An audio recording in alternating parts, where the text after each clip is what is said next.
Hello दोस्तों, dictation start होगी 3 second बाद। स्टार्ट। वे हमारी जरा सी चूक होने का घंटों इंतजार करते रहते हैं और जैसे ही उन्हें मौका मिलता है हमला कर देते हैं विराम। अमूमन दिन में वे अपनी योजना बनाते हैं और रात को उसे अंजाम देने के लिए निकल पड़ते हैं विराम। हमारी सुकून भरी नींद को ये आतंकवादी मच्छर नष्ट न कर सके, इसके लिए उपाय करने की पहल तो हम करते ही हैं, परंतु इन आतंकवादियों ने भी तकनीकी रूप से अपने को बहुत संपन्न कर लिया है विराम। फूलों की खुशबू वाले क्रीम के मोह पाश में फंसाकर इन्हें खत्म करना अब कठिन है विराम। अश्रु गैस चलाकर प्रदर्शनकारियों को खदेड़ने की तरह उन्हें जहरीले धुएं के गुब्बारों से भगाया जाना भी आसान नहीं रहा विराम। कुछ हद तक सुरक्षा जाली के बीच स्वयं को कैद करके उन्हें आने से रोका जा सकता है विराम, मगर यहाँ हम ही से कहीं चूक हो जाती है। कभी एक हाथ तकिए के पास से बाहर निकल आता है तो कभी चादर से बाहर पैर निकल आते हैं विराम। मच्छरदानी का एक हिस्सा थोड़ा ऊपर उठते ही हमलावर घुस आते हैं और धावा बोल देते हैं विराम। हमारी सारी तैयारी धरी रह जाती है विराम। ऐसा नहीं है कि आतंकवाद से लड़ाई में हम कामयाब नहीं हो पा रहे हैं विराम। बुजुर्गों से जरा पूछ कर देखिए विराम। जब जूट की रस्सियों से बुनी लकड़ी की खटिया का शानदार समय और निर्बाध रातें हुआ करती थीं विराम।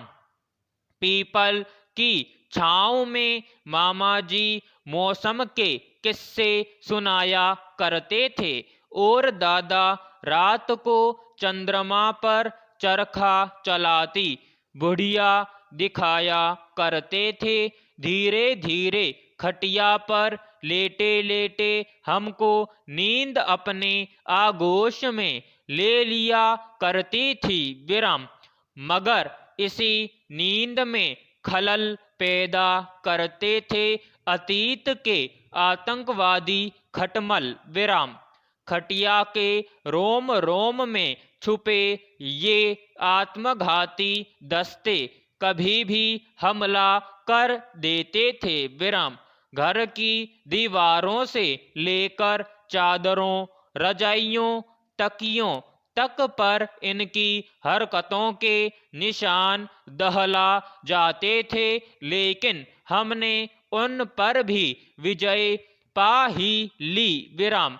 अब हम पूरी तरह खटमल मुक्त हैं विराम।